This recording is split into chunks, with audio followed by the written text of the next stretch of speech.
this. That she has no role. She's an investigator. All I said is those are not her clients. Those are the people that she's not. But can I say, I mean, in this paradigm, Pam Bondi's working on behalf of the people collectively. Correct. And justice as a concept, which would involve, we know for a fact they're victims, right? And many of those women say they have been victimized. Okay, how do we know that for a fact? Well, I'm not questioning you, I'm asking you a question. How do we know for a fact? Jeffrey Epstein and Ghislaine Maxwell were both prosecuted for victimizing girls and women. In today's video, Abby Phillip schools Arthur Aidala on Table for Five show podcast as a fiery debate erupts over the Epstein files, government transparency, and political accountability. With new scrutiny around Jeffrey Epstein, questions tied to Pam Bondi, and controversy involving Donald Trump and Ghislaine Maxwell, the pressure quickly turns intense. So let's dive in and watch how Abby Phillip shuts down Arthur Aidala on Table for Five. Usually a Pam Bondi performance like that would be just fine in MAGA world.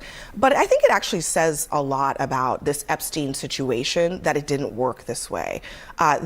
They still do want some answers. And the fact that she was stonewalling and yelling and all the theatrics about a sex pedophile ring, to MAGA's credit, that really rubbed them the wrong way. Don't you dare accuse Pam Bondi of doing her job.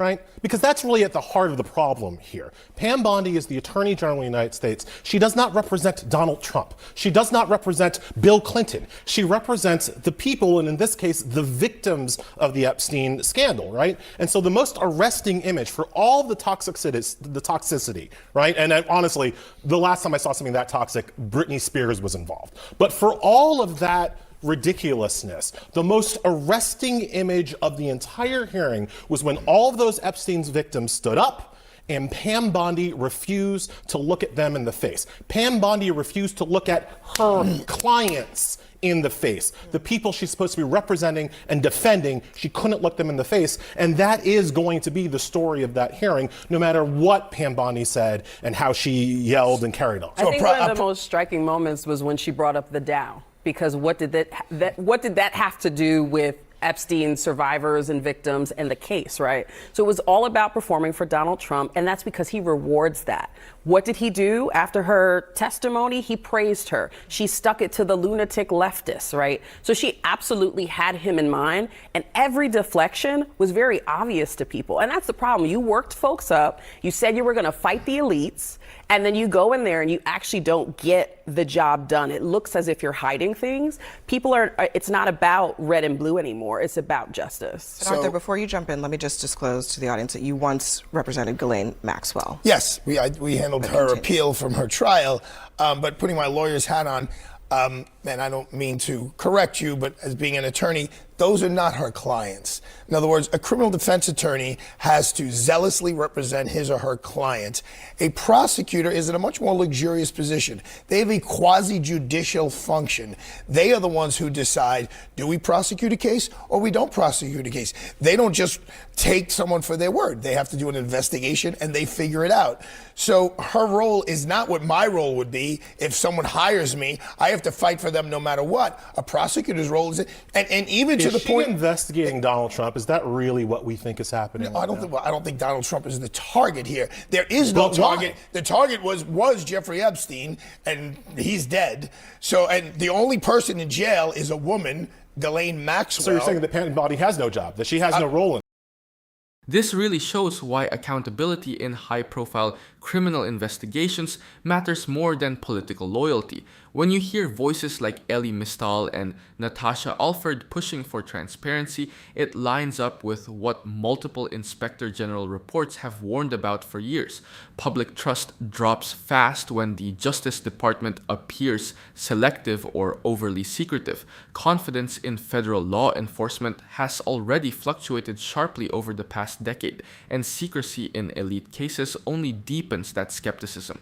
Looking at the broader legal standard, prosecutors are ethically bound not just to win cases, but to pursue truth and justice. That's straight from the ABA prosecutor guidelines. When critics question how officials like Pam Bondi handle sensitive investigations tied to figures such as Jeffrey Epstein, it's not partisan noise, it's rooted in long-standing prosecutorial duty rules. Victim-centered procedure normally requires visible engagement, clear updates, and documented investigative steps, especially in exploitation and trafficking cases.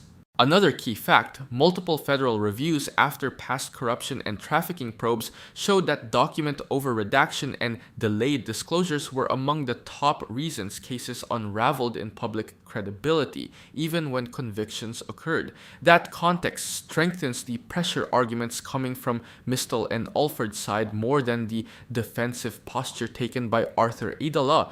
Process integrity is not a media talking point. It directly affects whether future witnesses cooperate. Finally, the political angle can't be ignored. Cases brushing near powerful names like Donald Trump or associates of Ghislaine Maxwell demand extra transparency safeguards under DOJ conflict guidelines. Historically, special counsels or independent reviews are used precisely to avoid appearance problems. That's why calls for deeper disclosure aren't extreme. They're consistent with how high-risk federal cases are supposed to be handled. No, That she has no role? She's an investigator. All I said is those are not her clients. Those are the people that she's but supposed can I to say, I mean, defend. in this paradigm, Pam Bondi's working on behalf of the people collectively, Correct, and justice as a concept, which would involve, we know for a fact they're victims, right? And many of those women say they have been victimized. Okay, how do we know that for a fact? Well, I'm not questioning you, I'm asking you a question.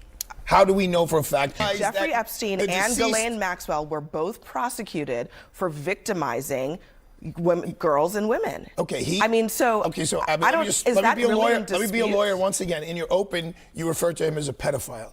You realize that he's not a pedophile. A pedophile is someone in the law. Is someone who goes after a prepubescent person. So he has never been accused of going after someone who's a prepubescent. Some of the victims in the documents were, according to Jamie Raskin, who saw the documents in the classified setting, were as young as 9 years old. Okay, that's a new fact to me. So I'm just saying, I didn't we are I did not talking know that about till a today. range of victims who can be extremely young in some cases, but Arthur, there's no question there are victims here, okay? Pam Bondi's job is to determine whether there is justice to be had. And those victims are sitting in that room and they're saying, hey, we think there is more here. Please do more. And rather than saying, you know, we're going to do our best to make sure that we leave no stone unturned, that no one is going to get away with something if they are still around and they've committed a crime. But instead, she did what she did. And people on the right are disgusted. People on the left are disgusted. This is not about politics. She did what she did because Pam Bondi is a triple threat. She is inept, incompetent, and incapable. And that's what we saw in that hearing. And it's what I've been saying for months at this table and elsewhere. She has botched this. Bondi has botched this from the very beginning. They do not communicate well with the American people, even internally and externally, to say, hey, here's what we're redacting, here's why we're redacting it, here's when the next tranche of documents are going to come. You recall a couple weeks ago, I said this was just the beginning of our national nightmare, and it's proving to be true. This nightmare is going on, and it's not going to stop until President Trump swaps her out, just like he swapped Tom Homan in to Minnesota. He's got to get her out and someone in the job that knows what they're doing. But I do want to follow up to what you said. Abby Phillip's lane makes more sense when you zoom out and look at how federal investigations are actually supposed to function. When officials discuss victims tied to cases like those involving Jeffrey Epstein and Ghislaine Maxwell, the legal system isn't guessing. Convictions, sworn testimony, and court records establish victim status. That matters because once courts validate harm, the government's obligation isn't optional, and though it becomes procedural and ongoing, regardless of party control. A big missing piece in debates like this is how DOJ transparency is supposed to work. Disclosure isn't just about dumping files. It's governed by victim privacy laws, sealed warrants, and active case protections. Even members of Congress, including figures like Jamie Raskin, often review sensitive material in controlled settings. That's not secrecy theater. It's standard guardrail practice to prevent witness intimidation and protect prosecutable evidence from being compromised before charges are finalized. There's also confusion about what an attorney general can and cannot do. Whether it's Pam Bondi or Merrick Garland, they can't just announce outcomes on demand. Career prosecutors build cases through corroboration, forensic trails, and victim interviews that can take years. Historically, rushed prosecutions in complex trafficking networks have led to acquittals, which permanently blocks retrying defendants for the same crimes. Slow can be frustrating, but slow is often what makes convictions stick. Pointing back to prior administrations or shifting blame to figures like Donald Trump or others doesn't resolve the core duty. Present leadership owns present accountability. Oversight works best when it's forward-looking. Independent reviews, special masters, and court-supervised releases. That approach supports victims more than political ping-pong, and it's why Abby Phillip's accountability framing lands stronger here. Did you once ask why the Biden administration didn't look those survivors in the face, even one time? And don't roll your eyes, because we don't just erase that. We're not going to play whataboutism over the Epstein files. It is a whataboutism. The person in charge right now is Pam Bondi and the Trump administration. Nothing. 4 years. And they should be investigating. And if you want to talk about things that I think Merrick Garland should investigate, you don't want to get me started on who I think Merrick Garland should have in jail right now. Because if Merrick Garland was doing a good job, Trump wouldn't have even been able to run for president. Incredibly skilled deflection. Right? I'm not deflecting. You are, because you want to answer the question. Did you wonder why the Biden administration did not seek justice for those survivors for 4 whole years? They didn't not seek justice. I'm not deflecting from the question. I am disagreeing with your incorrect premise. They did seek justice. I didn't think Merrick Garland went hard enough. I didn't think Merrick Garland did a great job. I do not think that Pam Bondi is doing a great job. I do not think Donald Trump is doing a good job. Is that a full enough answer? Nobody involved here is doing enough to defend the Epstein victims. Are you satisfied with that answer? Sure. Okay. Good job. She seemed to be convinced that this was, I guess, a defensive measure if any of those issues came up while she was on Capitol Hill. But here's what Mike Johnson said about the appropriateness of that. My understanding is that their computer is set up where the DOJ was allowing access to the files, and I think members should obviously have the right to peruse those at their own speed and with their own discretion. And I don't think it's appropriate for anybody to be tracking that. So I will echo that to anybody involved with the DOJ, and I'm sure it was an oversight. That's my guess.